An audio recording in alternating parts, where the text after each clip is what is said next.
Shalom Sobat Maestro.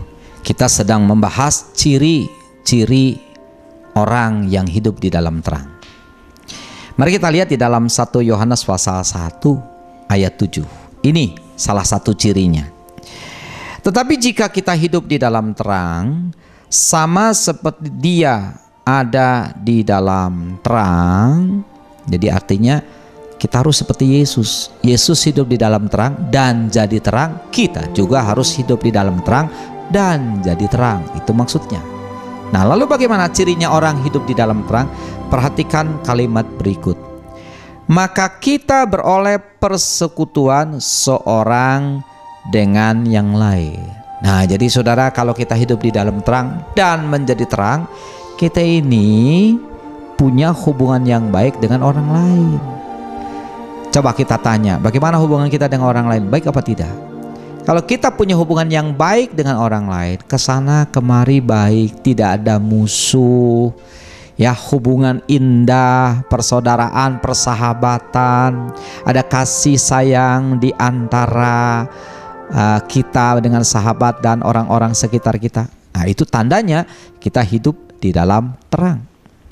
Tapi kalau kesana kemari kita musuh, saudara, kesana kemari kita tidak akur, tidak cocok, ribut, bertikai, saling menjelekkan, ketahuilah kita sedang tidak hidup di dalam terang.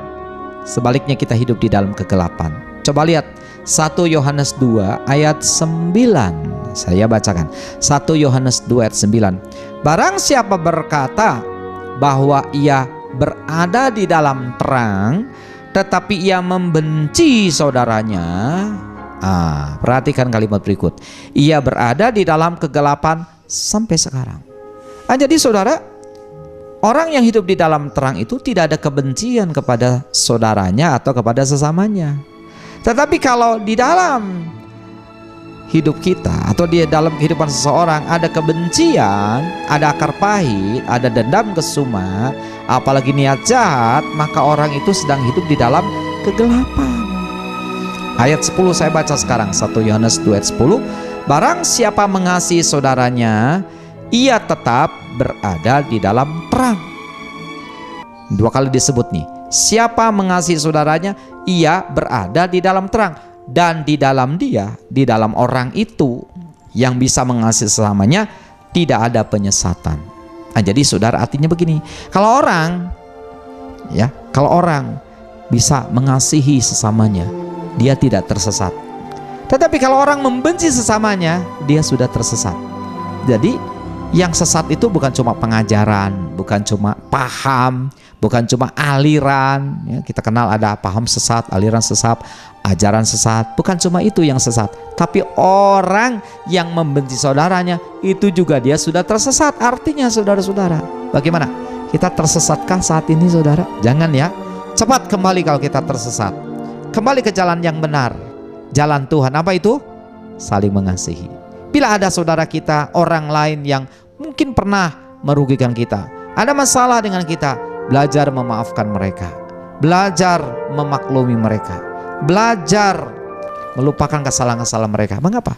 Karena kita pun punya dosa, punya kesalahan yang begitu banyak, begitu besar.